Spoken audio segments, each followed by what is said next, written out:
Hello, fellow heroes. I'm Action Smacchan, the 2-in-1 hero meetup of a virus from the 70s and a guy who likes to play things. And I'm here with my pal, Blue Infinity 22. Hey, Blue. Hello, hello. So I left us on a cliffhanger straight up. Left this list undone because we were talking about Kirby's, and we can't just talk Kirby's for like a single hour or a single hour and a half. Especially when we're about to get to the point that I'm seeing that we were getting to. So without too much further ado, let's just go ahead and continue the list. Are you ready, Blue? I am. All right, so here's when we get real. We have Kirby Super Star Ultra. Your thoughts? So this is like one of those where it's kind of similar with like the Nightmare in Dreamland situation where I'm like, do we take the objective quality or like the impact it had to like which one goes above the other, you know? Yeah. Because like for like looking at the Superstar Ultra, like it really does basically replace the original. It has everything plus more by like a lot more. Like the Meta Nightmare, the DDD, the arenas, the Extreme Arena, like updating everything, like gorgeous visuals, amazing remixes. But it's like when you look at the original, like the impact, it literally influenced everything for the entire franchise from then on, and like many more. So I'm just like, oh man, because like with Superstar is the like definitive Kirby, like in every way. Yeah, man, like, I agree. Like it's hard to it's hard to really top Kirby Superstar. First of all, it is a fun pack of how many games? It's like 5 games in one. But it's like arguable because like they only count like the remake of, because it has the remake of Kirby Dreamland in it, then Dynablade, then like the Great Cave Offensive, the Milky Way Wishes, there was one other Meta Knight's Revenge. Yeah, and then they had like the mini games that you can unlock, that like Megaton Punch. Yeah, Samurai Kirby. Yeah, and then the Superstar Ultra added like 2 more. Yeah. So, but was yeah. the arena in the original? Yeah, the arena was in the original. I do remember. Yeah, pretty sure so. Was. Kirby's pretty good at giving us the arenas. Yeah. But in some ways, it could be a matter of taste when it comes to like the brief cutscenes. Like in Ultra, aren't they like 3D? In the original one, they used like little 3D images on top. And then yeah, I do think that in Superstar Ultra they actually just full on 3D animated them to kind of like actually that's kind of a good nod, I think, if I'm remembering right. Yeah, because it was like the first time they ever did 3D, attempting at 3D for the intro for Superstar on the original. Yeah. I think I remember Sakurai mentioning that in his like design details for Superstar. Yeah. Oh my gosh, I need to watch those again. I think I have like a full year to catch up with as far as Sakurai's videos go, but it's still like one of my favorite things that exist is that Masahiro Sakurai channel. Oh shit. Whoa. That was a national alert. It was the alert to like, comment, and subscribe. Yeah, that's the subscribe alert. Also check out the Sakurai channel. But so when it comes to Kirby Superstar and Kirby Superstar Ultra, one of the things I do care about a lot when it comes to Kirby is multiplayer. When it comes to the Super Nintendo, it's just more convenient. You just have to have another controller. Yeah. When it comes to Superstar Ultra, you need another system and another game, right? or do you have download play? Yeah. Download play I think works for the remake of Dreamland, but the rest of them do require another. I think you can also do mini games without needing a second game. But yeah, like doing any of the other games does require a second DS or a second copy. But yeah, that does separate them from me. Not that it's too much a problem because the people that I do care to play the game with already have their own game cartridge and their own system, so it's not that big of a deal breaker. But you know, as far as just like instantaneous accessibility, I guess for like the way that we've been ranking stuff, like we kind of mix both the like objective and the subjective, because like looking at what we've kind of put up there, like for example Squeak Squad, that one's almost entirely like outside of, well, I mean, I still included objective to it, but like obviously it's there because of my subjective. And then like with these some of the other ones, like Nightmare and Dreamland is more of the objective than subjective. So like I feel like both of these could honestly just like forget it, just put like both of them in Life Define. Like they just are like the pinnacle of like Kirby, and then like what the original did for the industry. And like you said, like with this 2-player, that it's just, it really was like one of the ultimate like SNES 2-player games like out there. And then like Kirby Super Star Ultra is like, up to a lot of people, is the #1 Kirby game like ever made. Yeah, like, yeah. To a lot of people, it replaces the original. So it's just like, I don't know, like both of them, I feel like it's very easy. Easy arguments can be made for just like. So we could just stick them into Life Defining because they are that good. When I think of Kirby, honestly, like Superstar is the one that immediately comes to mind of like all of them. But which one would go in front of the other for you in terms of being life defining? That's a very good point. In my opinion, if we're talking about life defining, I definitely spent most of my I would even time put it with above the 64 even. Ooh, even above 64? Fair enough. Would you put it above Air Ride? Yeah. I think I might, for me personally. I think I think so. Yeah, I think so. All right. Just drag Air Ride. There we go. Yeah, I think so. Definitely both of these have their place in life defining.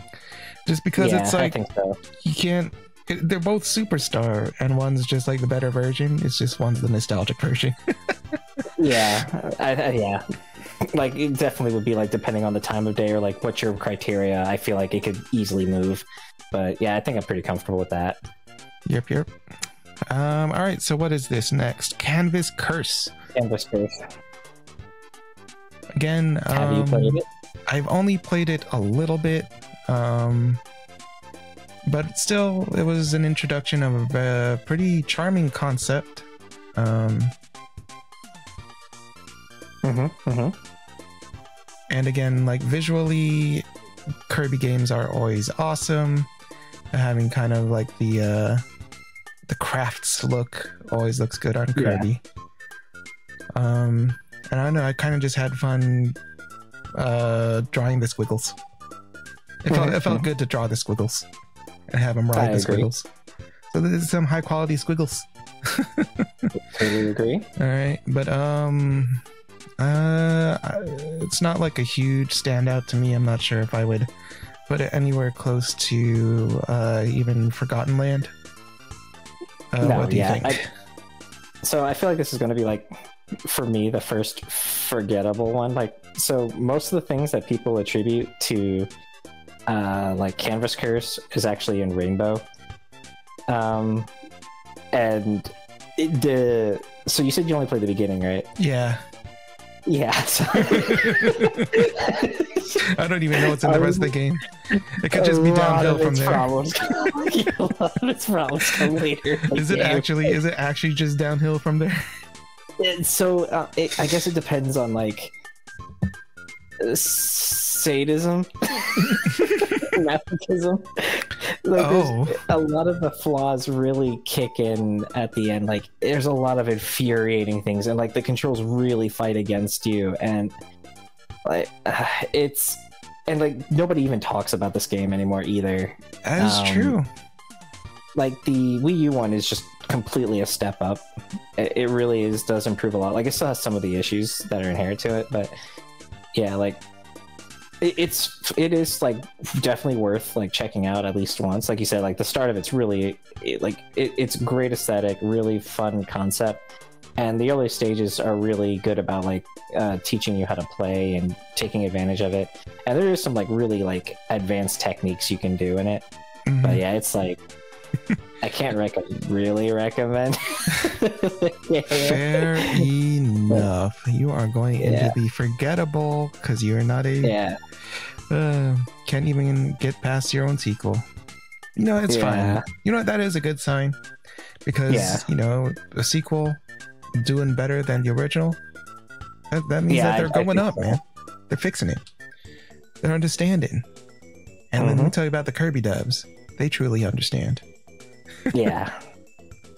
All right. Another one on the handheld. We have Kirby Tilt and Tumble.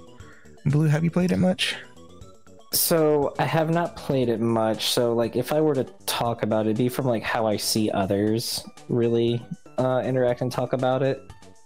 And it's like, it's actually a massive like range on how I see people talk about it. Like, I've seen people who like, this is such a great like creative experience that's like I know speedrunners, they used to always like actually take out the GameCube and actually use the GameCube to play it, because that way you have a bigger screen on the TV and you have the GameCube in your hand, and so it allows you to easier control it than to use the Game Boy where you tilt the whole console while playing. And so like that kind of way of playing it is very fun. But I've seen many who is like, this is the most infuriating experience ever, and like trying to 100% it is just a nightmare. Wow, 100% it. Yeah, if there's something like, that wasn't Kirby, I'd be all like 100% it, never. But you know what, when it comes to Kirby games, there is just this inclination to just try to go for the 100. Oh yeah, definitely. Like, I had that with Squeak Squad and spades. Yeah, I guess to be completely fair, since I haven't played it very much myself, I'd probably put it in never played for me, just because like I'd be going based off of other people rather than like myself. True. I don't know if you've played it too much. I do appreciate the technology of it, having the I think it was using the accelerometer or the gyroscope? I want to say, now that I'm on the spot, I don't want to misspeak, so I'm just gonna not know. Tell me about the hardware, Blue. Come on. Yeah. I knew before you brought it up, I could have been like, yeah, definitely this one, and then now that I'm asking, like, But no, it's the technology's cool, and the fact that you can just kind of choose how you, and that's something special with Kirby games, is that it gives you the variety of ways to play it through its simplicity, with a whole bunch of, you know, different answers with like the copy abilities, the way Kirby controls with the flying versus jumping. There's always a give and take with how you want to play the game. You could make the crystal shards a heck of a whole lot harder if you choose one of the stranger abilities. So having that translate into a game like Tilt and Tumble is pretty novel. I like that a lot. But I have to admit, I have not played the game a whole lot, so I would probably I was like, this is gonna lead to like either it's like, with all that said, this game sucked, or this game was awful. No, I actually haven't. I probably closer to never played it. So all right, we're tossing it to the bottom over there with the best game in the series, apparently. Yeah. what a tier. We're doing good. All right, so we are at the other 3DS title. This is Kirby Triple Deluxe. I own it, and I do not remember a single thing about it. Uh-oh, it sounds like it's starting to get too forgettable. Actually forgotten. No, yeah, right? Like, it's like on back, like, that's not even like the quality, that's just literally I forgot. No, I would probably put it in a never play just because like I really don't remember a single thing about it. And honestly, I don't know why. And honestly, I have not gotten around to playing it yet. Because again, I think I talked about it in the last episode. The 3DS generation was kind of like me kind of falling behind on a lot of things. So, yeah. Looks like it's going down to never played. Yeah. Man, we are the best Kirby fans. Barely play these games. Only 3 games. All right, but ooh, here's one that we absolutely have played, right? Kirby's Adventure on the NES. Yeah. I feel like this one for me is going to be pretty similar to how you're going to talk about Dreamland 3. Ooh. Like this was like the defining Kirby game growing up. Like we had it and like played it all the time, my brother and I. And we would constantly like search for secrets, play with the different abilities, and like I don't know if this is like a phenomenon that like others can relate to, but when we were kids, like nowadays, like if a game like drops frames, it's like considered like a negative. When we were kids, if anything ever had lag or drop frames, we found it as like the most epic thing ever because we tried our best to make games like we'd be like, whoa, look at all the lag we caused, dude, like this. Whoa, slow motion, man. All right, so yeah, so this game is basically like we would constantly like do all sorts of unlockables. We would try to do all the mini games perfectly. Like I think it was the first Kirby game that had mini games, right? Because I think the only games before Adventure was Dreamland, and I think Dreamland 2 came after. No, I think it came before. And then Kirby's Adventure was supposed to be a port of Dreamland onto the NES, but they decided to make it a full game. Yeah. Yeah, so it was the first mini games, and like the egg one for like timing the A press was like I was just totally into. No, they had some really good mini games already. The crane mini game that left an impression on me. It made me really want all Kirby plushes. Yeah, I would look at it and be all like, I wish that were real. I want one. I want to have a Kirby. I don't know if it's me, but like the way that they did the music was completely unique. Yeah, like I don't know what it is, how to really describe it, but like if you listen to it, like it has this like, I don't know, a style that's just completely unique that they never used again. Maybe it's just like the way that the instruments that with the NES and how they utilized them. Yeah, that is true. The way they had to work with the limitations of the hardware probably led to different approaches to the instrumentation, because this is the only main title. In fact, it might be the only Kirby game that is on the NES. Yeah, I think so. So it is going to be more robust than the Game Boy, but it's also going to be a little bit crunchier than the Super Nintendo. So I could see what you would mean if it had a little bit of its own sound to it. The thing I was saying with the lag, like, so like we loved trying to start and cause lag in games. Like we thought that was like, that indicated like, oh, that's how like awesome what's going on is that look at how much it's slowing the game down. Like in Ocarina of Time, when you like do a jump slash to Ganon and he's like swinging his sword and like it just slows down, you're like, you look at that impact. It's kind of like the slow motion impact that like some like films and like shows would do. Like we were just doing that in real life kind of thing.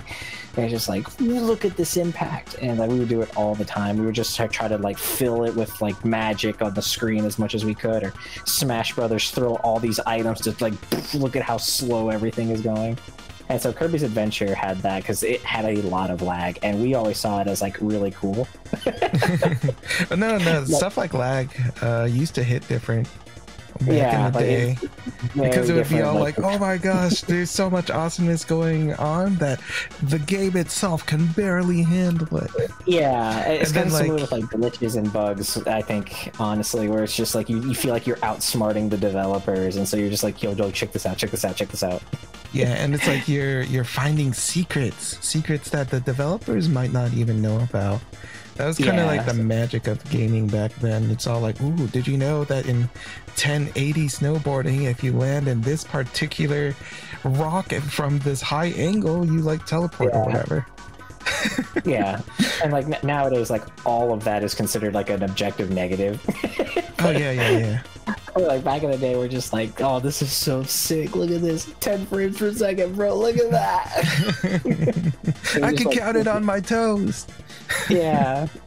So like, yeah, as kids, like this was the like Kirby game that like defined the series for us and what got us into it. And then our next one was we always called it Kirby All Stars. I don't know why we thought that was the title, but we believed that to be the title until high school. Really? It really just like stuck with you that long. You were practically a grown man. Yeah, we called it Kirby All Stars like forever. I don't know why, but yeah, that was just what we called it. So that was our next game. But yeah, Kirby's Adventure was like the defining game for Kirby for us. Like, yeah. I know, like it was fantastic, especially like playing it growing up. Although it did get me when I was a little kid a little bit that it was only single player. Yeah. So it would be weird to go back to, but I still have really fond memories of it. It also just felt like a huge game, like as a kid, because like, you know, you're used to like NES games and Game Boy games. Just like the size and scope of Kirby's Adventure was like unlike anything. Like it was like one of the largest NES games. Oh, absolutely. Like especially going through it the first time, the way you like unravel the world as you play through. And the visuals are just gorgeous. Oh, like all the different animations and the different like states that Kirby can be in, ahead of most things. Like how many actual walking animations did that game have? Because you had like the walking one, and then you had like a separate one for going up, separate one for going down, then you had like a sliding thing, and then you know what I mean? They were really intricate in, you know, just some of the most basic things that games would have. They crafted it. And you know, some of the most iconic music of the series, I would say, definitely coming from Kirby's Adventure. Yeah, I bet you there's a lot of music that like is like longtime Kirby music that people would be surprised originated from Kirby's Adventure. Absolutely. If they haven't played the game, they'd be like, oh man, that's been there for almost the entire series. Yep. But yeah, when I was playing it the other year, I think it was around quarantine, just kind of with new eyes. The lag did kind of get to me in some places because some of the platforming and dodging stuff was getting to me. But growing up, it was cool. I recall going back to it also that Kirby's airspeed was very noticeable. Like when you jump, you do not go forward very like momentum-y. And this might just be a me thing. Because I have clumsy, dumb, big thumbs. Having up to make you start flying. That's right. They did not allow... Yeah, they didn't... This was before the A button let you fly. You had to use up. You had to use up, so I'd actually constantly accidentally do it. When I super didn't want to. And that's when you really notice the forward momentum in the air. Like, he goes so slow. Yeah, but you know, that's the game balance, man. Yeah, but you know that's a problem that was also in the Game Boy ones, so you can't really fault Kirby's Adventure alone. But you know, it's still a thing. It was really like Super Star and 64 that kind of finally addressed that a little bit. Yeah, Kirby Super Star definitely. By the time we got to Kirby Super Star, I think we had that figured out. Movement was really nice in Super Star. Yeah, and they would like purposely improve it with some of the powers too, like the bird. Oh, absolutely. The bird just gives you almost all the mobility that you need. It feels fantastic. It was really underappreciated as a kid, and then as an adult, it's like the most basic ability. But yeah, Kirby's Adventure. I would put in life defining, but I know very much how subjective that that would be. Yeah, for me, I would probably put it closer to love it, but we could put it in life defining because it is still at the base of both of our lives. True, just more so on yours than mine. Yeah, I wouldn't argue at the top of love it either, but yeah, it's. Now I'm fine with putting that life defining. It is still at some of the building blocks of me as a person. So yeah, I'm not bothered. All right, so Kirby's Avalanche. So this is where Kirby's just an asshole. He is. The dialogue's hilarious. He's such a piece it's like, this guy's never talked to us before, but now that he is, I don't know how I feel about it. He's just being the worst dude to his friends. He's if the American box art Kirby was actually in a game. Oh my gosh, if the angry eyes can talk. Just like giving people wedgies and like grabbing them by the hair and dunking them in the toilet. Like, he's just like, Kirby, relax. He like threatens to kill somebody when they're. You just make an entire album of screenshots of the dialogue and it'll be hilarious. And the voice acting is so funny. And I think that everybody remembers the first stage. Yeah, absolutely. Waddle Dee. Yeah, so I would like. Other than that, like, the game is not very good. It's like the one of the worst versions of Puyo Puyo, if I remember right. Like, and if we remember right, Blue Infinity is not huge on Puyo Puyo to begin with. That's why, like, I feel like everyone just remembers the very beginning of the game, just because I think isn't this an American only game? I don't think so. But then again, it would be weird to just have Kirby as Puyo Puyo in Japan. I don't know. Because all the puzzle games they changed for America to be more marketable. Like, they changed Tetris Attack. They changed Panel de Pon to Tetris Attack. Yeah. With Yoshi. Because I guess people like dinosaurs more than cute girls. Yeah, and Pokemon Puzzle League was America only. Japan didn't get it until the Wii U. Yeah, so, you might be right. Did Japan get Mean Bean Machine? That would be another example of the Kirby's Avalanche thing. I think. I think they got it later. They got these games often in the Virtual Console, and they would put like USA at the end of them. I see. Because like they did that with Pokemon Puzzle League when it eventually went over there. They put it as like Pokemon. They literally called it Pokemon Puzzle League USA kind of thing. Mm-hmm. So yeah, like the only reason it's memorable is because Kirby's an asshole. Yeah, it's hilarious. Yeah, like otherwise, I don't think anyone ever like really thinks about this game because like they go to the other Puyo Puyo options on the SNES. And Mean Bean Machine typically takes like people's attention for the Puyo Puyo USA kind of thing. So I don't know, like maybe I'm just like not as in tune with like the Kirby Avalanche fan base. Like I guess so. Like obviously the basis of Puyo Puyo is objectively good. Like it's a fantastic game, a puzzler. It's still like huge to this day.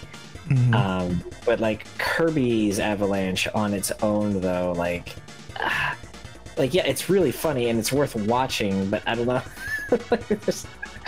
Everyone's so out of character and like it gets a lot of the enemies completely wrong. And darn it, American developers. Yeah, so like I don't know. What do you think? I think I'm willing to say it's just okay. Yeah, I think that's a good middle ground. Like, it's just okay. Yeah. It's Puyo Puyo. It's Kirby funny. Like, it's ridiculous. Worth looking at. But yeah.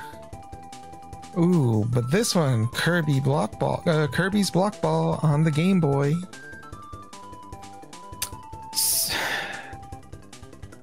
So this is so this follows the Kirby trend of like being one of the best looking games on the Game Boy. Like it is very, very visually like stunning on the Game Boy. Like it, but the gameplay's not good at all.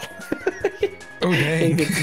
It's not a good Breakout clone. Oh dang! It's like it has a lot of control issues that makes it very difficult to play well. But like its music's pretty good though. Like it's again like where all of the Kirby's presentation is just always top notch. Like they never slouch on the presentation for Kirby games. Oh yeah, yeah. But like the gameplay itself is infuriating. Really? Yeah, and like some of the copy abilities make it a little bit better, but some of them actually, like, if I remember right, one of them actually like you want to avoid at all costs because it actually makes it a lot harder to play. But I could be misremembering that one. But yeah, I don't think it's a very good, like, no, I think it's a bad game. But it is like I don't regret like trying it. And I did like eventually just watch the rest of it, but it's a very short game. It's like not very long at all. I think it's like four-ish levels. But yeah, I don't think it's a good game. This might be like the one where we might actually truly oppose each other, because I actually thought it was really good when I was a kid. Granted, I have not played it in recent memory. And so this is strictly off of me with a big gray brick and a green screen reflecting off of the sun. So I actually thought it was fantastic. It was the first time I ever played a Breakout-esque game. That could be skewing me very much. I've played a lot of Breakout games, including like an actual arcade with the actual like trackball. Yeah, so and we had several Breakout like consoles, like Pong consoles. Ooh, did you ever play Sorcerer's Maze? I have not, bro. We could talk about it another day, but I feel like I've heard it's a weird one. It's like secretly an anime looking game, but if you look at the cover, it has like American box art. I think I know exactly what you're talking about. It's like a wizard and like two kids, like a boy and a girl, but if you play it, you play as like a wolf dude and an anime girl. I think I know what you're talking about. Yeah, we'll look into it. Yeah, anyway, have not played a whole lot of Breakout, especially not before Kirby's Block Ball. And you know, as a kid, loved Kirby. The music was bumping. It felt really satisfying for me to just hit the blocks with Kirby, in my opinion. Yeah. There was just something really satisfying. It had to be like within like the sound design, also like the visual parts of it. Just makes it really satisfying. That is one of the reasons why I did not like it as much, is that the physics for the block ball with Kirby hitting it, very limited. I think there was only like three or four directions that it could hit. It did not actually do like a proper Breakout game where you could actually have like all like 180-degree angle. Possibly, like because I didn't. Yeah, I wasn't paying attention to that when I was like 5, so I probably didn't actually notice. That reminded me of one of the things that really irked me, because I played it way later in life as opposed to like early. Yeah. So yeah, completely different standpoints, different perspectives. So, I might be able to meet you in the middle if it's okay. Yeah, that's fine. All right. Because I can't even say it's really life-defining. It's not like I went off to go play even more Breakout clones. I definitely prefer to play it over Canvas Curse. At least. And I think once you mentioned that, it's because I've played a lot of Breakout games. Like even like those old browser games on like Yahoo. I would play the different Breakout games on there too. Ooh, man, I didn't know that you were such a Breakout head. Didn't either until we started talking about this. It really never occurred to me. My entire life was a Breakout. Yeah, I was just trying to break out of my shell. But yeah, let's see here. Next is Blowout Blast, the 3DS I've never game. played it. I have never played it. Oh, all right, that was easy. All right, next one, Kirby. All right, this next one though, it's kind of hard to say. There's a lot of angles you can go at this. Like you could go, it's like, well, the objective quality of the games that are on it, or it's be like, yeah, the package, you know, what you get for the value, or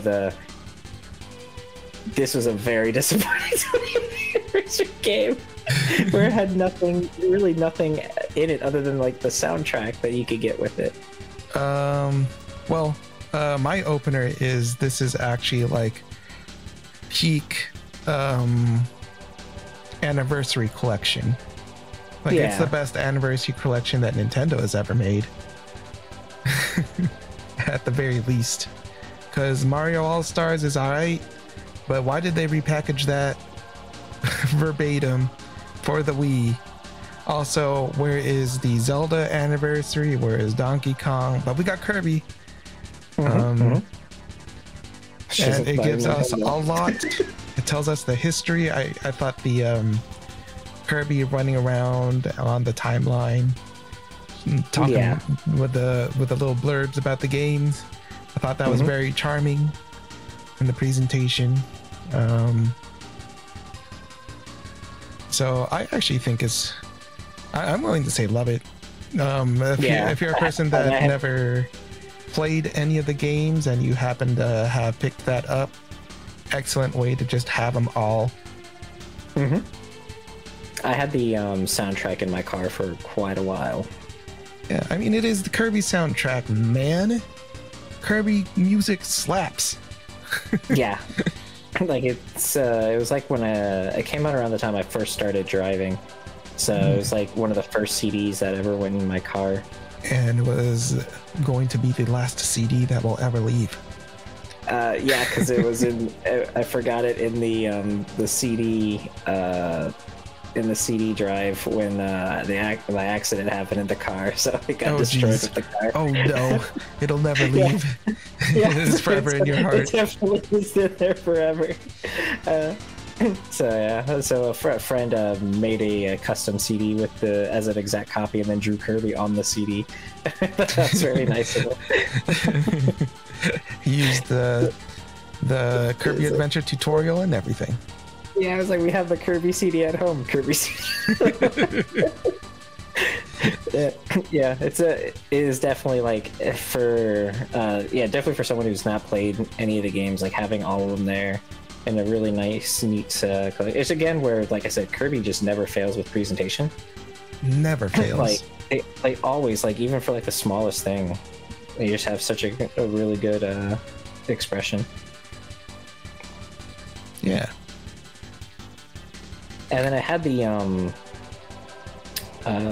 Return to Dreamland Time Attack, right? Did it? That's awesome if it did. I had the ability time trials for Return to Dreamland, I think. I don't think I'm misremembering that. That's awesome. Extra content? Boy, Mario, where you at? So yeah, I think it would go good and love it. Yeah, I'm ready to put in love it. It just isn't a singular life-defining game. Yeah. No, fair play. Let's see here. Kirby's Dream Course. This one I feel like has really changed opinion in because of Let's Plays. Really? Like I remember growing up, people did not enjoy the game very much. They did not? Because it's golf, and golf games did not have a very good reputation back then. And once Game Grumps happened and Oni plays and big Let's Players playing it, everyone just has like the most incredible like opinions on it. I think like the charm of it and like the like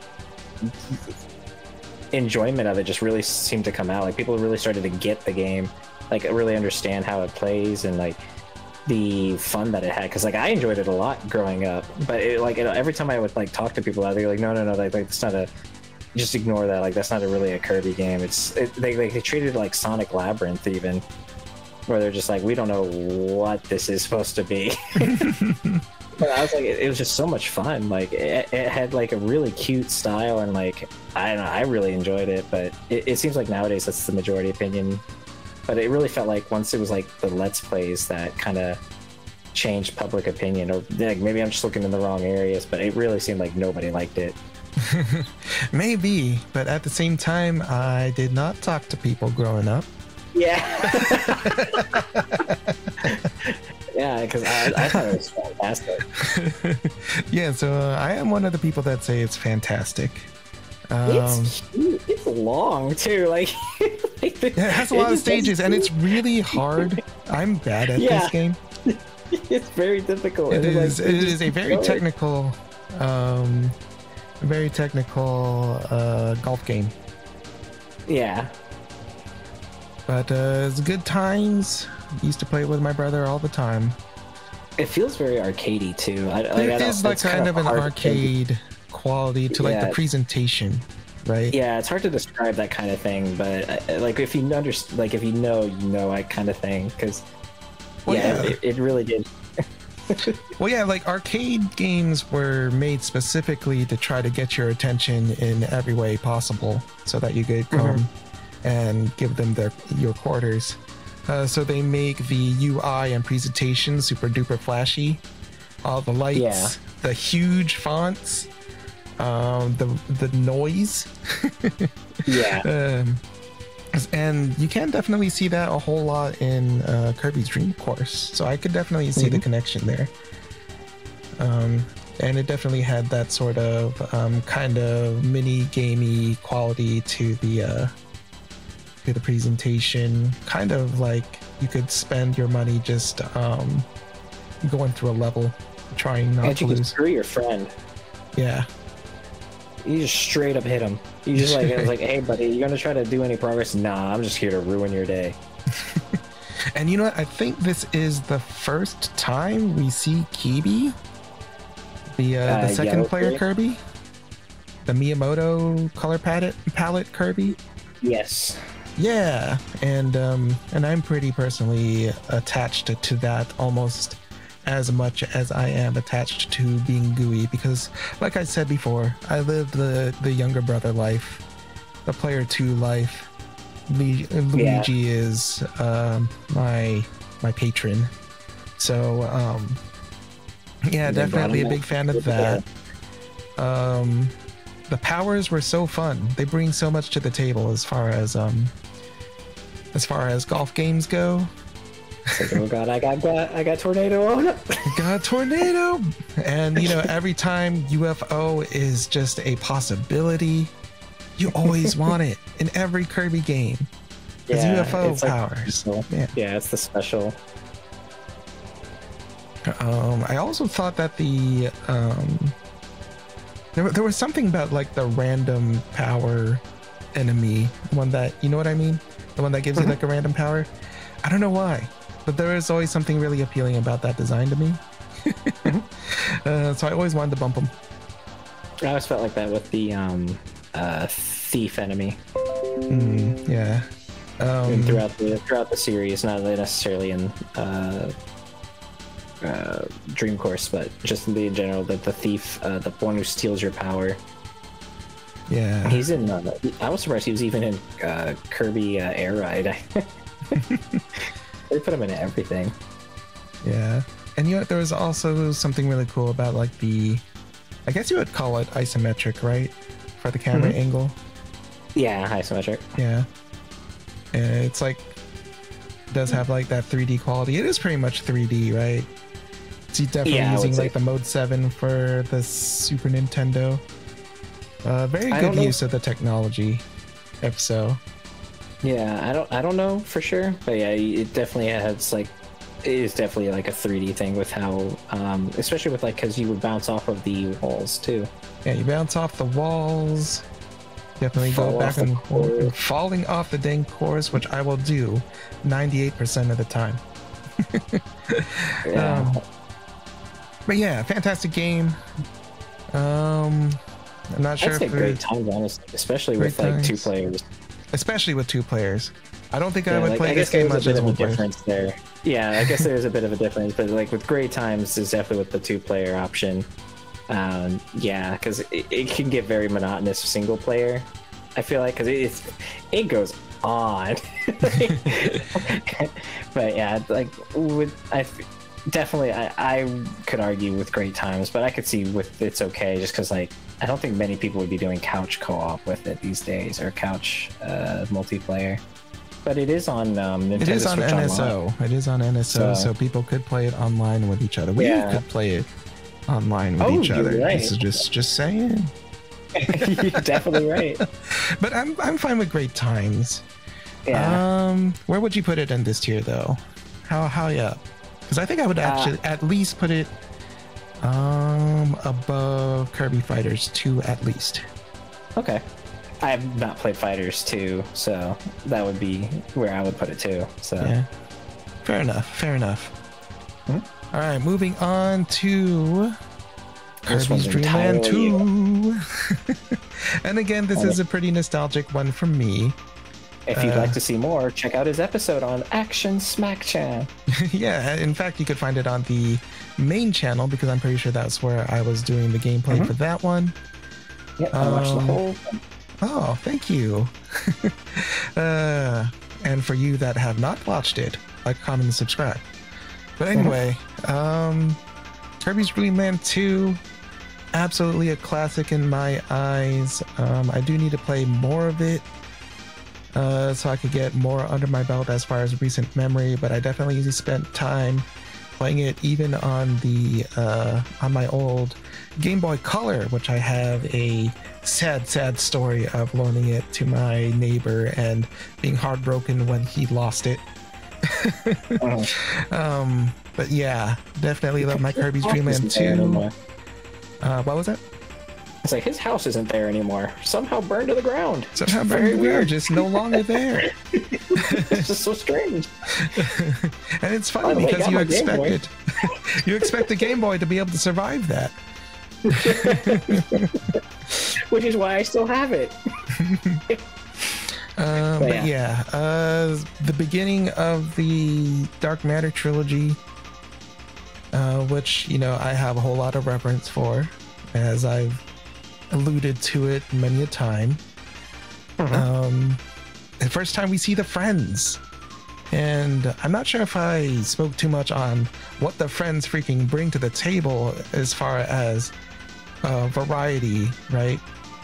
Because you have the powers that Kirby has on his own, but then like you mix and match them also with the friends, and that gives you just a larger plethora of abilities.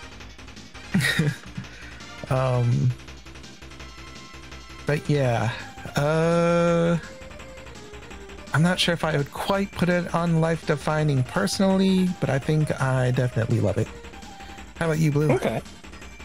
I've only gone through your playthrough, so I haven't been able to play it myself. So I wouldn't be able to put too much of a hot take in there. You can't get spicy about it. Yeah. Fair enough. I could take it down a notch even for that. Maybe even top of Great Times. Okay. You should put it wherever you feel it should be. I think it's there. Especially when I'm about to talk about how it can be improved in every way possible. Because I'm about to go in on this next one because it's Kirby's Dream Land 3 that I've managed to talk about in every podcast episode, I think, so far. So before I start, just charging forward. Blue, do you have anything to start us with? So my first time playing this was actually at your house. Spreading love. So I do know that it was one of the first games I ever got on an emulator. In like 6th grade, it was my first time ever using an emulator, and I remember how much I could not progress in that game. Really? And I was like, this is absolutely atrocious. This is like the opposite of Superstar. This is like unsuperstar. But like I absolutely adored the visual style of it though. Like it really like leaves an impression on you. Like as soon as you start up, like the first screen just stays in your mind with how like impactful it was. Oh yeah, like the very first thing you see is the manga panels. Yeah. For the story part. Yeah, like it's such a like it hits you like it was unlike anything I've ever like experienced up to that point. And once I grew up a bit, and I like played it a bit better. It's like there's a lot to it, and there's a lot of thinking required in that game. Oh yes. You do not expect it to require so much thinking, and then you're just sitting there like, how do I progress? So it's such a unique game, and I'm very glad that I did get to play, because it's like a roller coaster with like my experience through life. It's like it sucks, but it's beautiful, but it kind of sucks. Yeah. But then you got a little older and you're like, oh wait, no, I could actually play this. And then yeah. And I think, is it like, I'm trying to remember the release date for Dreamland 3. Was it before or after Mario RPG? Oh. I think it's after. I want to say it's after. I was gonna say, I think it was like the first like real like Nintendo cameos in a game before, but RPG had it. RPG had Samus and Link in it. Yeah. But like Kirby's Dream Land 3 kind of had like more extensive cameos. Mm-hmm. It had characters that we've never even seen before in America. Yeah, and Superstar had like all their items too, and references. Yeah. Oh yeah. So like, I guess it's kind of like the origin of like Kirby being the center of like the Nintendo universe all the way up to Smash Ultimate. Yeah, I mean, it wasn't Sakurai just self-congratulating himself. It was Kirby is actually kind of always been the crossover boy. Yeah, especially like Kirby he wasn't even involved in like Dreamland 3, right? Like he just kind of oversaw. Yeah, he wasn't the director. Sakurai was not the director of 3. So yeah, definitely really top tier Kirby game. But yeah. So Kirby's Dream Land 3 is basically one of the greatest games ever created. It only has maybe 6 songs in it, but you'll never tell that it only has 6 songs because the way that it's composed is able to resonate with different flavors of the different levels. You could have a snow level with the same song as a summer level because the instrumentation just has the different qualities to its instruments. So that is something completely unique to Kirby's Dream Land 3 that I've never seen before. And of course, we talked about the visuals. You start off with like the manga/comic panels in the intro where we introduce how Kirby meets Gooey, and Gooey is my bro forever. What else? In my opinion, this might be like some of the best controls Kirby might have had. There's such a fluidity in the way that he runs and jumps, and it doesn't like dip in frames much, as if I remember, like not at all. I want to say not at all. I might be wrong, but but it feels great to control. But something I noticed last time I was playing it, again a couple years ago, that it still feels pretty good just to go through the game slowly, even though it feels pretty good to run. But there's a whole lot of different abilities in Kirby's Dream Land 3 that actually let you kind of enjoy going slowly, which sounds like a detriment, but just kind of the vibe of it. You have to be getting with the Kirby Dream Land 3 vibe. Kirby always looks like he's constantly moving, so with the way that they animate the pastel aesthetic, so he's moving a lot even though you're not actually doing anything, and it feels good to just watch the scenery go by, take in all the layers of visuals.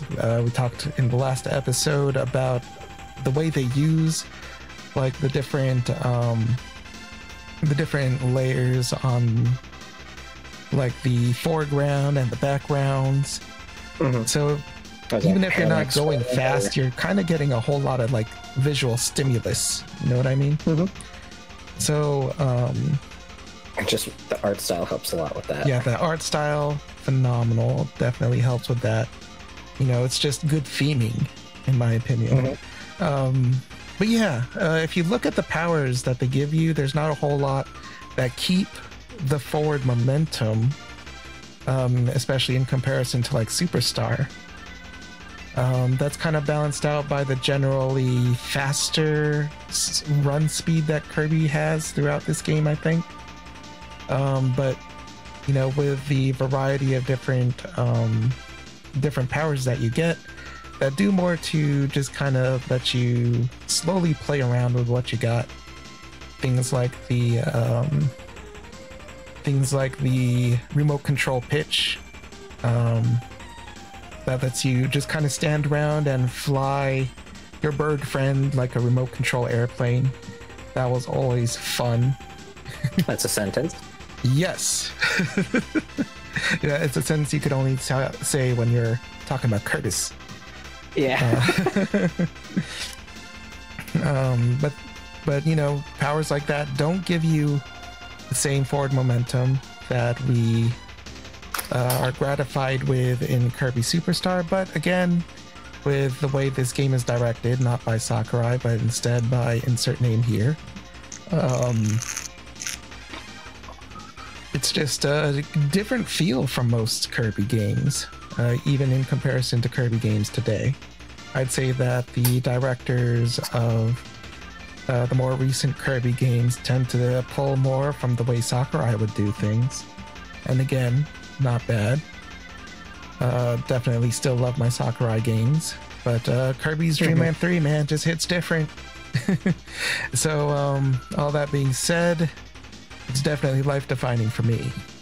Forget it. Oh yeah. It's actually unfortunate. It is the only unfortunate title we're gonna be getting. Because it deserves a tier of its own. Just make one of the top. The unfortunate thing is that it is the only one.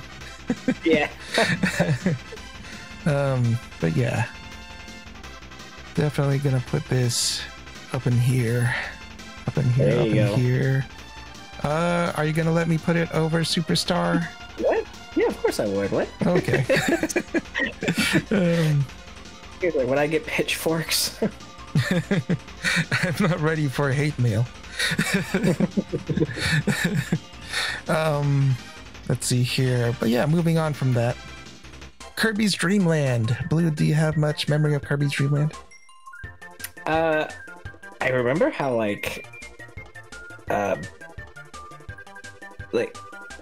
and it's going to forgettable. Recently, yeah, it's like recently. It's like I could see. It's one that like I respect more than like I enjoy, because it's only 4 levels. It's very like you can beat it in 5 minutes. You can beat it in 5 minutes if you're not stinky like me. Yeah, and like it's one of those where it's like, because you've played a later game, it's hard going back, because this is before the copy abilities. This is before he was even pink. This is it's the up to fly thing, and like you move so slow. It's and then the hard mode is like actually kind of like absolutely like sadistic, if I remember right. Like you get like I think like 3 hits and like everything is like trying to kill you to like an extreme. And so it's just like I don't know, like it's something I respect more as like the starting point of everything. And like the philosophy behind it as a like, you know, being in a background in game design, that like you really can respect the philosophy behind it and the design. Oh yeah, absolutely. Sakurai was not messing around when he was designing this game to be both accessible for newcomers but also satisfying to play. And I'm very glad that it's not called its original name. Twinkle Popopo? Yeah. Like we would have a very different reaction if it was like the Popo tier list. It's the Popopo tier list. Yeah. We're talking about the Popopo games. Yeah, and it's like what was your favorite Popopo? Like, well, you know, I really liked the Star Stacker. Oh, you mean the Popopo Star Stacker? Yeah. Personally, I like the Popopo. Do you think the name change happened really late, and that's why DDD is named what he is, as like a direct contrast to Popopo? Yeah. Yeah, I'm pretty sure that's it. I'm you moron. Just kidding. I always thought it was called Popo, Twinkle Popo. I didn't know it had a third syllable in it. Yeah, I think it would also because I know there's Popopo and La La La, right? Or is it just Popo and La La? It's, I think in later versions it's just Lolo or something. Lolo and Lala. But I think they are Lolo and La La La for the most part. Because like the game that came out here for them was Lolo, right? Not Lolo on the NES. I think so. Yeah, I think so. But I don't know. It might be a difference in Japanese and English. There's a lot of weeds here, though. There's a lot of rabbit holes around here. There is. Yeah. So like, but like Kirby's Dream Land, like objectively, it's a solid game. It's just one that I have a lot of trouble like wanting to go back and play. Now I feel you. Because like being limited to just the spit ability, like that's the only way of attacking. There's no like you don't got the slide dash for damage like in later Kirby games. It's just purely just the spit ability. Yep, it is the old inhale and exhale. I don't even... Did the exhale even do damage in the original game? I don't think it did. I'm pretty sure it did. Like yeah. There's an actual part of the game where you're supposed to use it to get around. I couldn't remember if it was... Okay. Yeah, I couldn't remember if it was in the original. Yeah, so it's just like... Yeah, there's like this particular part of one level where there's no way around the enemies unless you either get hurt and kind of, you know, use the invincibility from that, but or you do the air spit. Okay. The exhale bullet. Yeah. Which I did not figure that out while I was until like much later when I was actually recording my episode on this on the main Action Smacchan channel. That's really funny. But yeah, so like I would put it in like it's okay for me, just because like it is worth like there's a lot to like about the like again the presentation for especially as the first original game is just really good, and the music is still fantastic. Music's still fantastic. You're gonna call back to it even to this day. Yeah, like there's a lot to enjoy. Like even just like someone who's played like the whole series, like you just want to see the roots of the series, like. But it does take a lot to get used to, and once you play through it once, you're just like, yeah, I think I'm good. But yeah, like if we're playing it these days, yeah. But when we're kids and there's and you got that dentist appointment, man, you gotta definitely you gotta play through it like 5 times. But and I you think I'm with could before you even get called in. Yep. But I think I'm with you. Ready to put it. Just it's okay. Anything above you? There you go. Just at the end there. No, I would definitely put it like even near the top. I'd like maybe under Mass Attack, but yeah, I would definitely. There we go. I'm fine with that. Yeah. Let's see here. And now we are going into Kirby's Epic Yarn. So this one is a little difficult because so like at this point Kirby had a really like chain reputation of being like a baby game. At this point, like it was a very prominent like opinion at the time, and then when Epic Yarn came out and it was impossible to lose and it's impossible to die, it's impossible to get a game over, and it's impossible to like get hurt enough to die. So like that just like compounded onto it to where people like it was a really heavy mixed opinion on the game. Like people really hated it, saying like, because it's like what you said where they never went back to like the kind of Dark Matter trilogy kind of thing, and people really were hurting for that. They're like, no, Kirby wasn't always like, you know, this just completely turn your brain off easy game. Like there was like a time when it was like, you know, you had to put some thought into it at least, with like Dreamland 364, all that. But yeah, and I would even say you'd had to put some thought into Superstar. Yeah. And because it was also Superstar was also like the last Kirby game at the time where getting hit once didn't lose your power. Afterwards, it was like you got hit once, you lost your power. And so like with Epic Yarn, it kind of really started to like hit that reputation, which is why the Return to Dreamland was such a huge event. But the presentation was gorgeous, and the music is still used in like every YouTuber thing to this day. It's like the soundtrack is just unlike any other game in the series. It is so peaceful, charming. The piano is the main instrument used. And honestly, like the challenge comes from trying to 100% the game. Oh, absolutely. Because like I said, you can't die, but you lose. Yeah, you lose your score, your coins, so to speak. Yeah. So like my sisters, like as infants, loved the game, and babies, it was a lot of fun to be able to play with them. Yeah, not like a little bit older than babies, because they're holding the controller and playing. It's not for babies; they were like 2. Yeah, and like it was also like kind of where I also changed mindset, where I really started to appreciate games that you could play with young children and still really have a good time and enjoy it. Like it's something that like I never really had that mindset of at the time. Yeah, because you didn't have to worry about it. Yeah. And so like the philosophy basically that Sakurai had from the beginning of Kirby's Dreamland really kind of sunk in there. And yeah, like it was, and it still had like all the fun of like a Kirby platformer with the addition of the yarn whip and things like that. And it brought back the couch co-op of 2-player.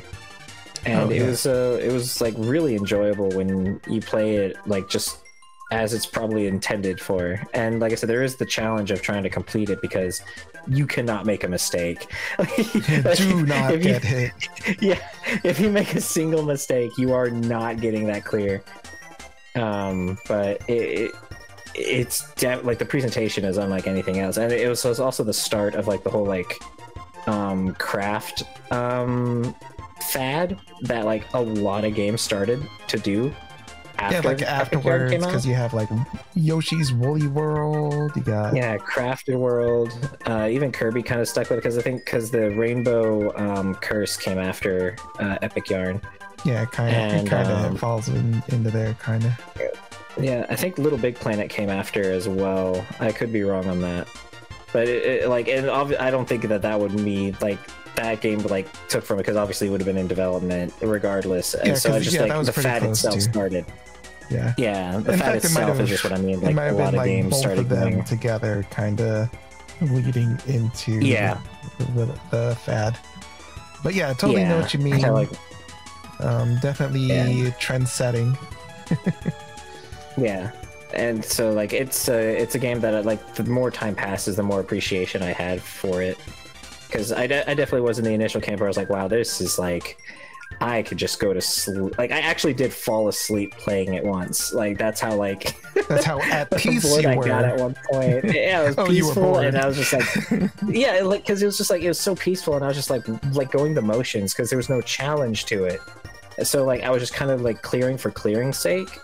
But then once you like really start to like want to go for that 100%, you're like, oh wow, this is actually like, you have to really pay attention. Like, you could easily just like fall off, you get hit, you could take damage, you could lose all those everything you built up like at the very end of the stage. So, but yeah, like it's something I grew a lot more appreciation for as time goes on. But the average like gamer might really not enjoy it because you have to kind of make your own challenge. Because like 100% is not something to really keep in mind for a lot of players, I don't think, because it's not something I think the majority does anymore. Like to the point that a lot of games build around not doing that, like the Koroks in Breath of the Wild. Like it's not expected for you to do it. It's just they're putting it in there so that you'll always come across something. I see what you mean.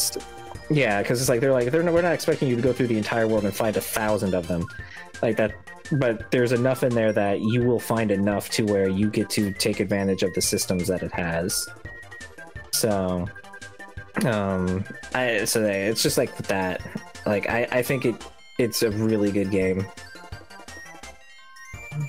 But yeah, pretty with you there. I'm pretty with you. And like you said, in my opinion, might be one of the best soundtracks in the Kirby series. Some people might decide to detract points because it was not originally designed to be a Kirby game, but it fits Kirby so well that barely matters to me. The movement feels fantastic. The platforming feels fantastic. Super polished. Like the physics feels super polished. Feels really good to tie things up, yank them, jump around, bump into your friends. Yeah, definitely. And it definitely sticks out as a really fun, just two-player experience for two-player co-op. I thought that Prince Fluff was an awesome character. Because again, you know, I'm living that two-player life, so I am playing as Prince Fluff. I love his design. I love his eyebrows. Another thing about this Kirby game, it might be the first one to actually have extensive voice acting to convey the story, because you had the narrator. I forgot about him. I always loved him. I like the way it sounds like he's like telling you a story. It really is a storybook game.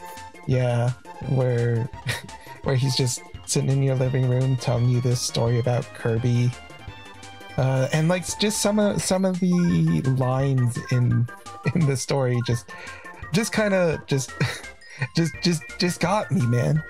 Yeah. I'm like, why does everything look like pants? Like the genuine surprise that he felt, like it was like he was like reading it for the first time while reading it to you, and it just like gets caught off guard. He's as giggly and bubbly about it as I am when I'm hearing it. What other lines did I love? Just Prince Fluff when in the cutscene where they're like looking at a tree, and Prince Fluff decides to shake the tree and get every apples and stuff out of it. He's just like, look at all that. For some reason, Prince Fluff saying, look at all that, just got me. And don't be mean to my Waddle Dees. Only I can be mean to my Waddle Dees. Dang old king. Oh, no, I adored the story. I know it wasn't designed to be a Kirby game, but I cannot take Kirby out of it. Yeah, it really is one that you can't really like. I don't think I could say like Mass Attack. I can easily say this was definitely not a Kirby game, and it's just like thrown on there. But Epic Yarn, I can't do that. Yeah, definitely. It kind of taps into the same coziness that Dreamland 3 can give you, because you know how I said it feels great even just to walk around slowly and play with your powers. You could kind of you could pretty much just do the same thing in Epic Yarn. It feels good to just kind of chill, enjoy the scenery, try not to bump into anything. Yeah, I could definitely see that. Exploring and discovering new things, because everything just feels so interactable in Epic Yarn. You can never tell what's the secret you're supposed to get. Right? Like, there's just so many in there. And that's something in Kirby level design that I feel like is a little bit lost in gaming. Is the point that it's like the limited world. It's the limited world exploration where it feels good just to go off of the beaten path, separate from all the open world and Metroidvania design, where you go get lost and create your own path. But no, there is a path in Kirby. Yeah. But you have to get creative and you have to explore it. It's a different flavor that I find, that I personally think is a little bit lost. But anyway, Epic Yarn, I can't really say that it's quite life-defining for me. I can't say that I am a true Epic Yarn head, but I did make sure that I got my own copy of Epic Yarn before the Wii U and 3DS eShops went out, because I assumed that the value of a physical copy of Epic Yarn would go up, because it would just simply be unavailable through more practical means. So I made sure to get my own copy of it. That's a build up to a joke in 5 seconds. But it's not actually me building up to a joke, because I think I would say I love this game. Love it. Oh, no, because of what the next game is. Oh, because of that. But anyway, for the Wii version, I would say love it. Oh, yeah, definitely. Love it. How far are we willing to love this? You can pick. Let's see here. I think, honestly, I might actually even put it above Return to Dreamland. For me. Oh, that's Star Allies. Star Allies? Yeah. It's like for me, I'm probably below Star Allies. There we go. All right, anyway, talk about games that went up hugely in price after the 3DS eShop went out. This game is like, I think, over $100 at this point, if you're trying to buy it physically. But the difference between these, for me, again, it's that 2-player accessibility. This one does not have 2-player, as far as I understand. I know absolutely nothing about this other than it exists, or re-release other than it exists. It exists. It also does not have the narrator. It does not have the voice actor. I think we just got our first unfortunate. That is unfortunate. I'm gonna put it in unfortunate. It's ridiculously expensive to try to get. It doesn't have all of the charm. It sounds like it removed all of the charm. I mean, it's still Kirby as Yarn. I just can't, enjoy it with the bros. I can't. I can't. It practically. It practically made Kirby steal an entire game from Prince Fluff. Alright, you've convinced me. It's got to go up. It's okay. Yeah, like it feels really unfair to put it in a fortune. Yeah, it's taken away a lot of the stuff from it, but it's still like it's still epic yarn at the end of the day. At the end of the day, it's still epic yarn. Still the beautiful presentation and music. Yeah. All right. What's this? Kirby's Pinball Land? Yeah, it's another one of those where it's like the presentation is absolutely stunning. Like, it's very nice. It's extremely short again. Like, I think it's like 2 boards. It could be 4. I don't remember for sure. It's been so long. But it does the infinite loop of stages. Oh. So like once you beat DDD, it just resets to the first stage again, and you just keep going, and it's just an infinite loop. The visuals and music is again really good, but it's like kind of bare bones pinball. Like it basically gets replaced by Pokemon Pinball later, with a lot more stuff you can do in it. Ooh, now Pokemon Pinball, that was a little bit more iconic. In my opinion. But I guess it's also kind of unfair since it's a whole console later, even though they count color in the same as the Game Boy, like in a similar vein to DSi to DS. But yeah, like I don't know, like I don't think anyone remembers this exists. It is pretty forgettable. I actually until my brother reminded me of it a couple years ago, I actually forgot about it. Yeah. So I can't say that I have very vivid memories of it. And to begin with, I'm not a huge pinball guy. Yeah, like I said, the visuals is like it's still a fantastic looking game, but I mean that's like all of them, so it's not really like something to like that makes it stand out. But yeah, like it's definitely a game like everyone forgets exists. Sounds like it is just straight up forgettable. Yeah, I would say so. All right, so now actual Return to Dreamland, right? Yeah. Thoughts? It definitely was like it came out exactly what it needed to. Like it was the return to Dreamland. Like it was a true return to form. It introduced new power. I think it's the first game with water. It introduced a whip. I'm pretty sure it was the first whip. It brought back Yo-Yo. Yo-Yo. And Yo-Yo is always the coolest. One of the coolest powers just to have.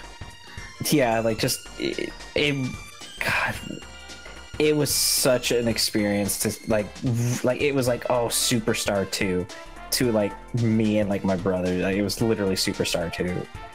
We were just like, oh my gosh, and it's 4-player co-op instead of 2. Gosh, the 4-player co-op, like it feels like we waited like a lifetime just to hear that from Kirby.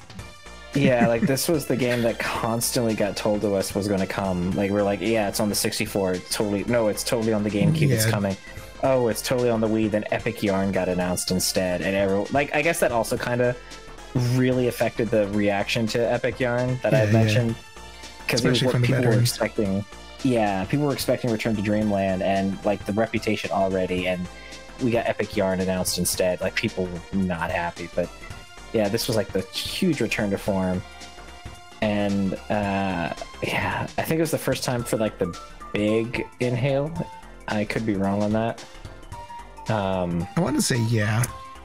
Like it's just like such a return to form, and like the stage layout that you had mentioned, where it's like each mini stage with like lots to explore and find secrets and collectibles, and it was the first puzzle pieces, if I'm remembering right, as well.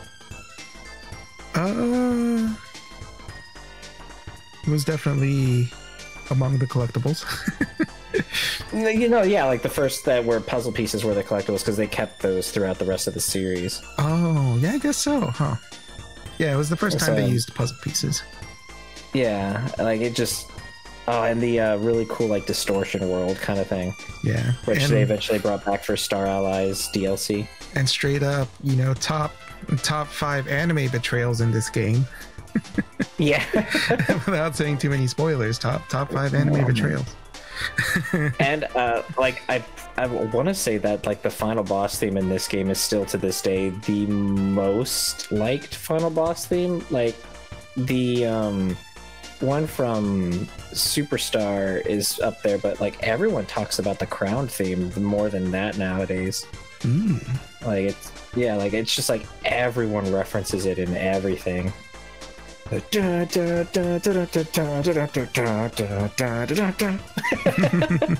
even in like all the anniversary soundtracks too, and any fan like anniversary Kirby remixes, the theme is always there. So like it's such a like it's really cool that even like that late, like I think it was like 20 years since the original Kirby when this came out, they still like brand new tracks were still like seeming like, oh, they must have always been there, but no, this was the first game that it was in. Like it's really cool that they still to that day could pull that off, and again, like everything looked great. Oh, absolutely. On the Wii hardware, it looked fantastic.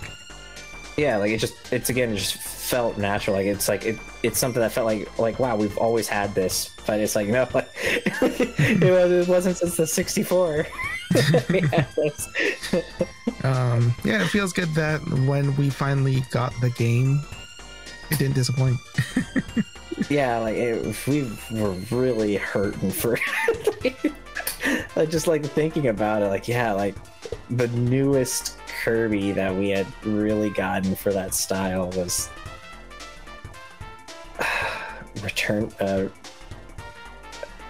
Nightmare in Dreamland, maybe.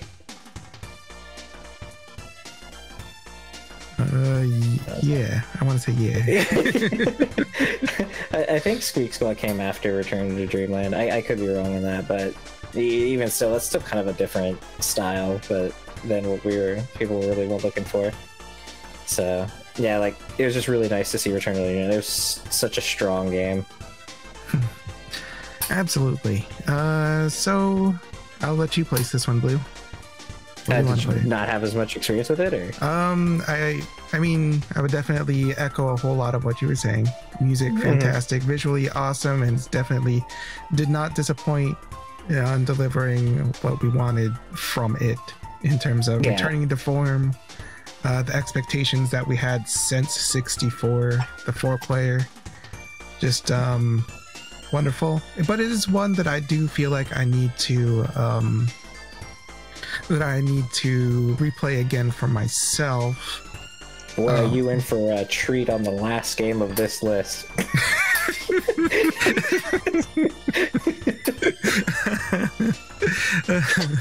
What does the future hold? But yeah.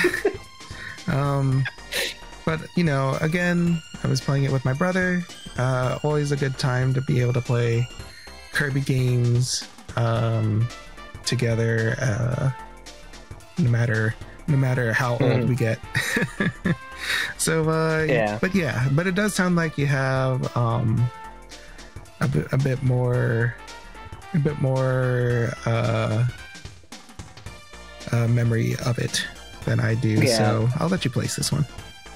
This one's kind of hard because it's another one of those where it's like, how much do you let it influence like the timing of it? Because like that doesn't really matter after that time period, you know. Like if someone like today looking at it's like they're not going to know, like think about, oh yeah, it was like 15 years since.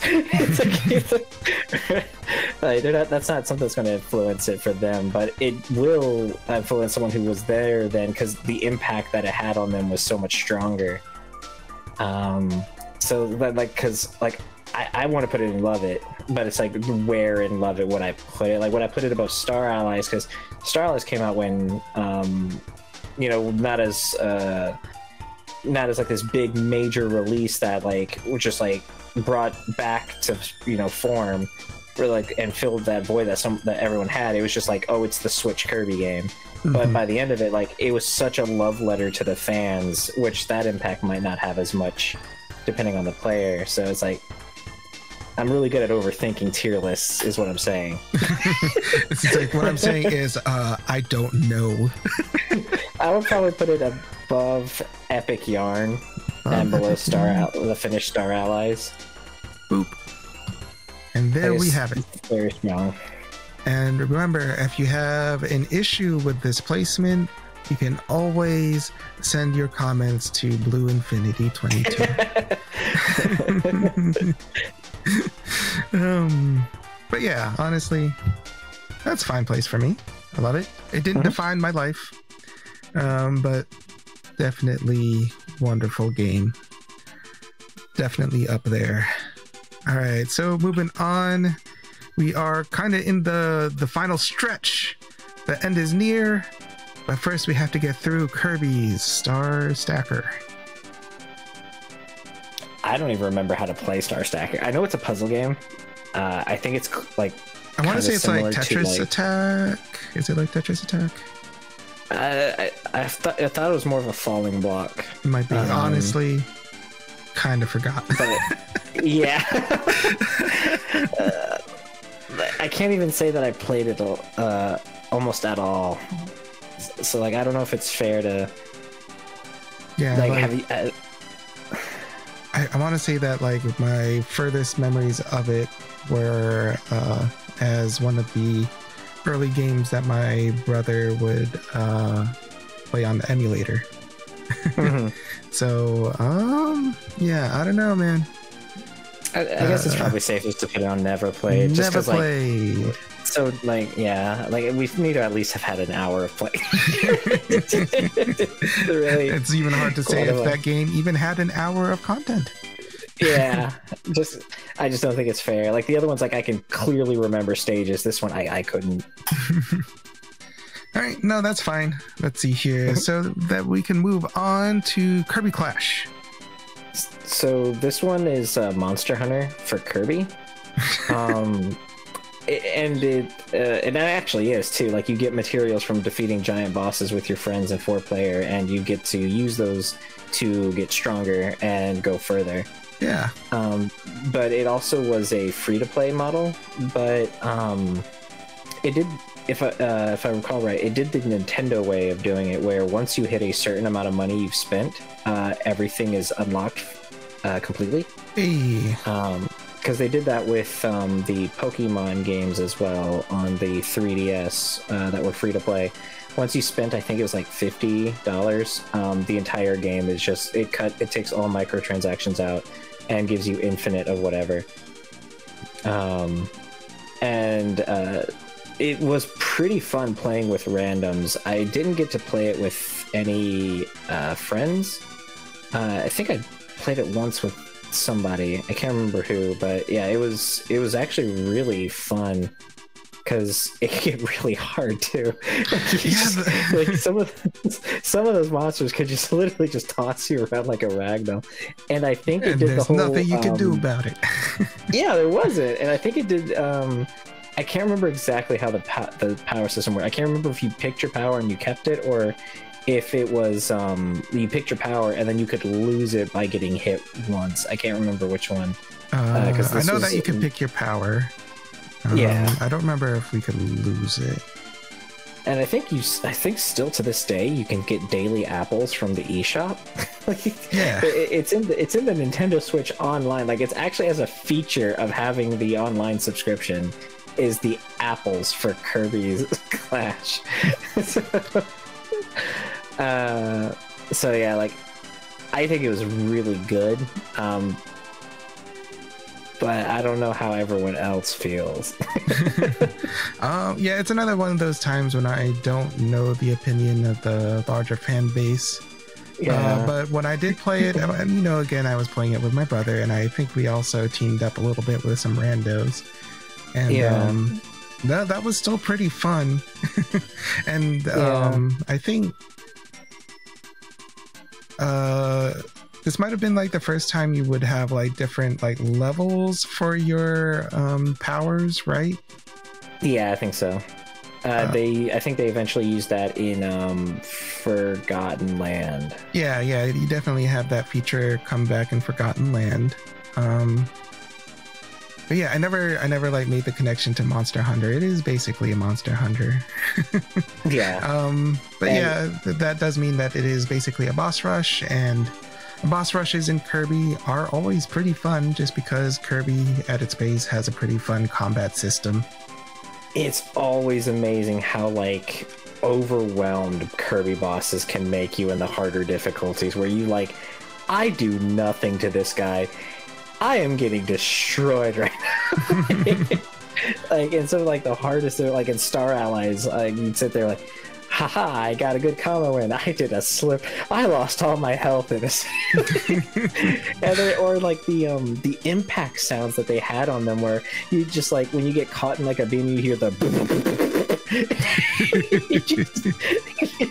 you just see Kirby in agony, just like engulfed in a hyper beam. You're just like, oh. Yeah.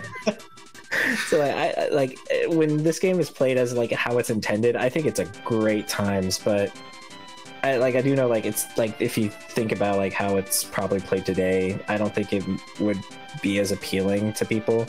Like, it's one of those like release date games is its best experience kind of thing. Yeah, and like I even didn't spend that much time with it, you know, after the first couple days I played it. Yeah, even like, though I do think it's a great idea, it's just, you know. Yeah, so I could see it being in like, it's okay, or even forgettable, I guess, honestly, with like how people probably like picked it up, played it for a little bit, then just put it away.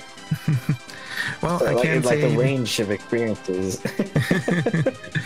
I'm willing to put it in it's okay, because I don't think I would put it like below Lock Ball. Very good point. Yeah, I would probably put it like either above or below Dreamland, I think. I think I could put it above Dreamland. How do you feel in comparison to Mass Attack? I think Mass Attack has a lot more to it. All right. Yeah, I mean, it is still like a full game, isn't it? Yeah, like Mass Attack is a good game. It's just like, it is not a Kirby game. It's literally just like a unique like Lemmings kind of game, but with a Kirby aesthetic. So. All right. No, I think that's a fair place to put it. It's okay. It's almost a great time. All right. So moving on to the other 3DS spin-off game. You have Dididays Dash Drum Dash or something like that.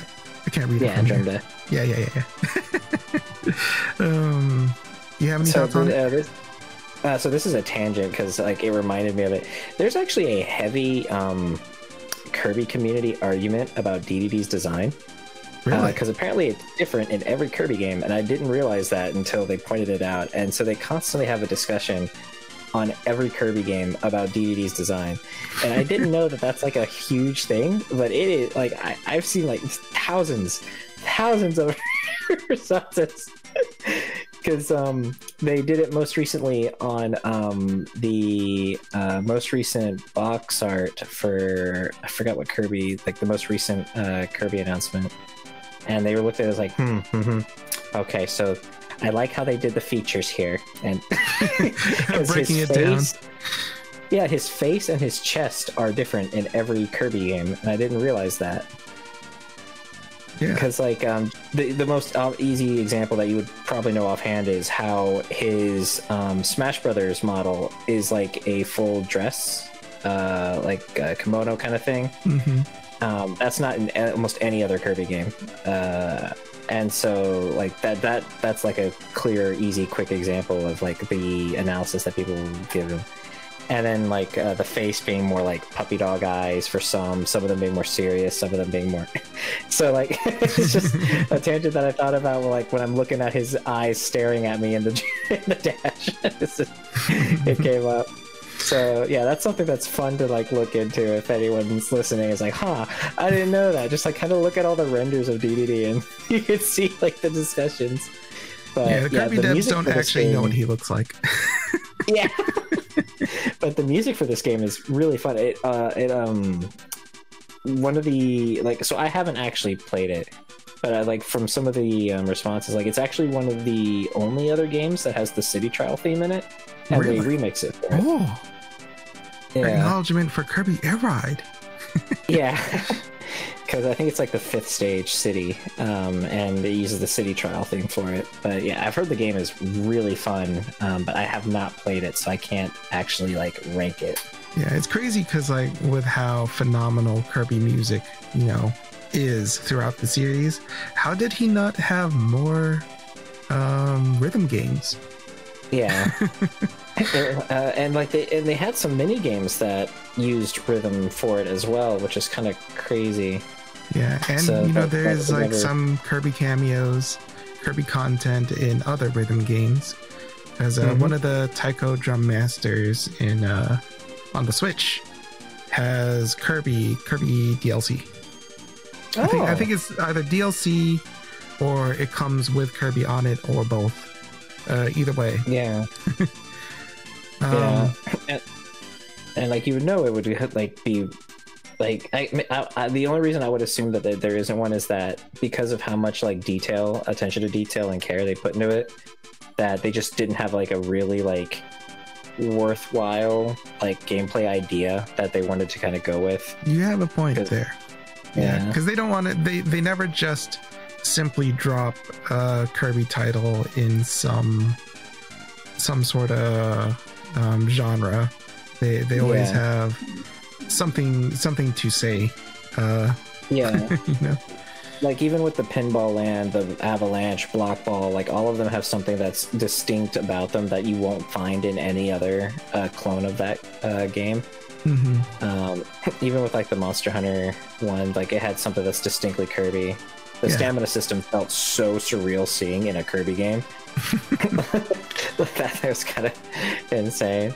But yeah, like even like Kirby Air Ride, the racing game, like completely unique. You will never find it anywhere. It's a one-button racing game, just at its bare bones. There's exactly one other game that even comes close to Air Ride in gameplay, and that is the Toho Genso Skydrift.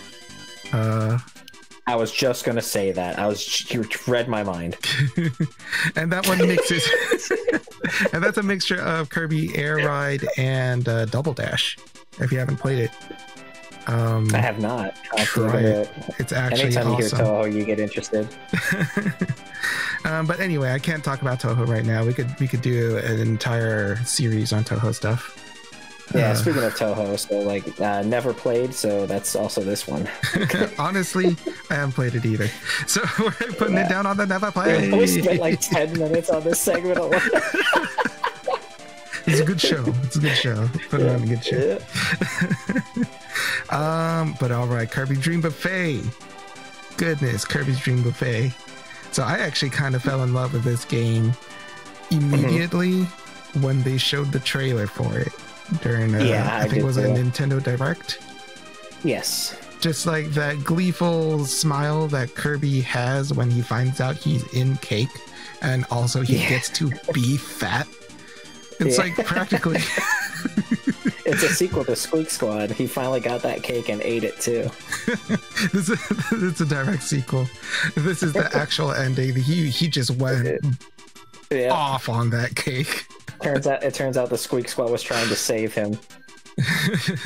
It's like, no, Kirby, we're trying to save you from the diabetic shock. But no, he embraces. But yeah, for me, it's a mixture of some of my most favoritist things. Kirby, and in some degree, Katamari Damacy.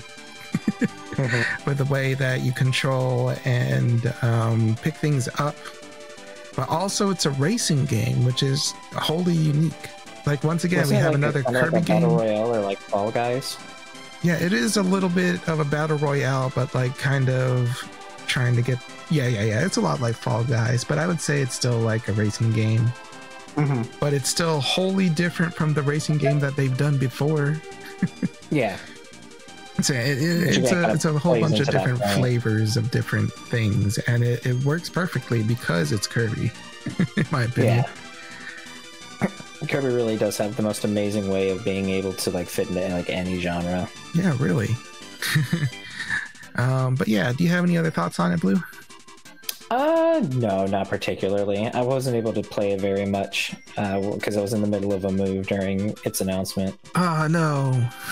Yeah, so I can't really give a fair judgment on it, but like everything I saw on it was just really cool. Yeah. Honestly, you and I need to get together and play it some. I would love to. That'd be amazing.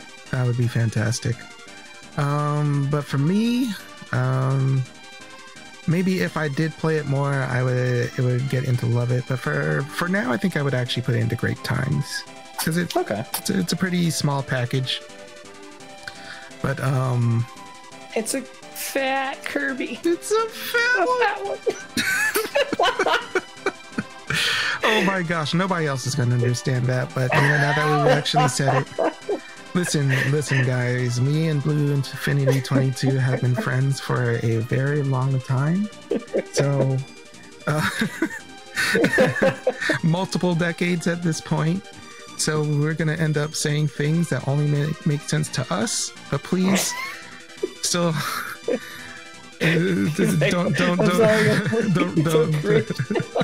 don't cringe too hard at us saying weird stuff. Great times it is. But anyway, Great Times. I'm into Great Times.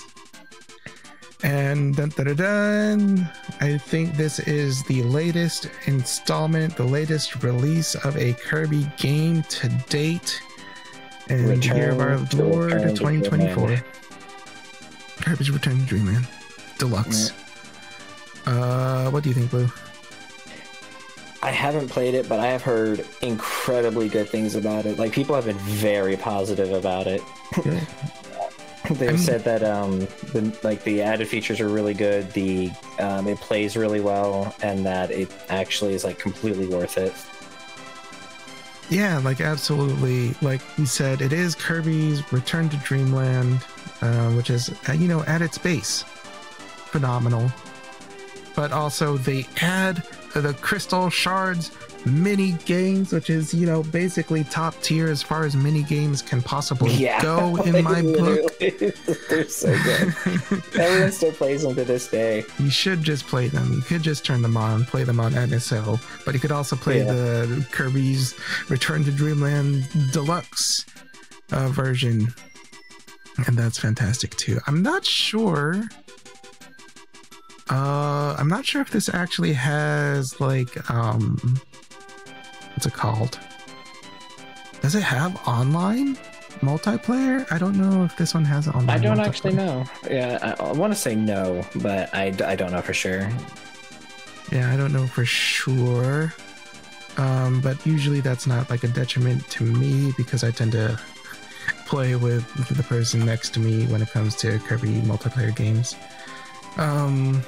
But yeah, kind of like I said before, I do need to give Return to Dreamland another shake, which does mean that I have not actually played this version of it. Because, it is pretty fresh in terms of game releases, Kirby releases. I've not actually played it. There is online multiplayer in it, but not for the main game. Oh, so you could still play the checkerboard chase.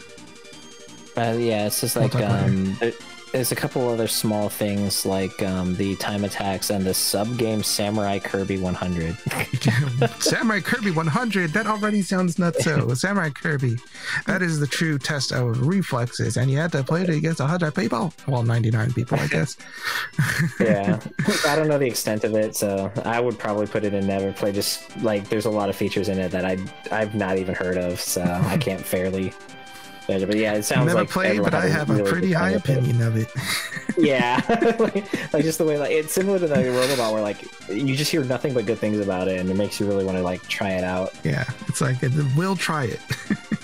What a unique set of never played. We never played the best ones, and we also didn't play these. Yeah, the star stackers on the same. Yeah. But yeah, all right, before we close out, is there anything else that you want to like do like a mulligan on now that you're like reviewing it? Last second revisions. Yeah, no, nothing that sticks out. Yeah, I mean, like solid. Like I could justify all of these. Yeah, the ones that define my life really are those ones. Yeah. And the ones that stick out to me as me just having a great old, big old time playing them. I think the only one that's in life defining that's not there just from like subjectivity is probably like the Deluxe Ultra or Kirby Super Star Ultra, just because that one is like the if anyone has never played a Kirby game, like, and they just want to like and a game that just like only one game and never play again, like that's the one for, I feel like, for a Kirby. Yeah, you would go like, grab them a DS, you would stuff it with, and then you'll like play all 6 of these games and tell me you don't like Kirby, so I could call you a liar. I would say that it's probably the most content in a Kirby game until Star Allies DLC. Like they have like 3 full game modes that were added. Then they had the Meta Nightmare added. Meta Knight's Revenge is what I'm thinking of. I think. Well, I forgot which one. Meta Nightmare or Meta Knight's Revenge. I forget what the game mode is called versus the Meta Knight mode is called. Yeah, then they added, I think they even had King Dedede playable in it as well for a game mode, if I remember it. I don't know if I'm remembering that right. I'm pretty sure I remember it. But yeah, like it had the most to do in it of like any Kirby game like ever until like Star Allies, I feel like.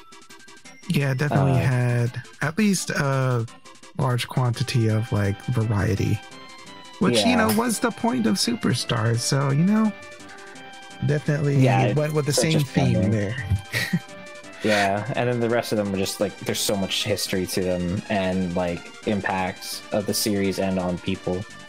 Yeah, to us as people and to new fans and people that have been fans for a while. But no, I think this is a pretty good list. Yeah, I agree. Yep, and of course, fantastic franchise. I will continue to love it. I will hope that I might be able to be buried with a copy of Kirby's Dream Land 3 or something. It really speaks volumes that there's not a single bad game in the entire franchise. We could not say any of them were unfortunate. At worst, they are forgettable. Yeah, and that's just because we literally forgot about them. Yeah, actually did not remember. Except for Canvas Curse, where it's just like it drops off so much. Like I'm sure somebody like could argue otherwise, but it really it's so frustrating.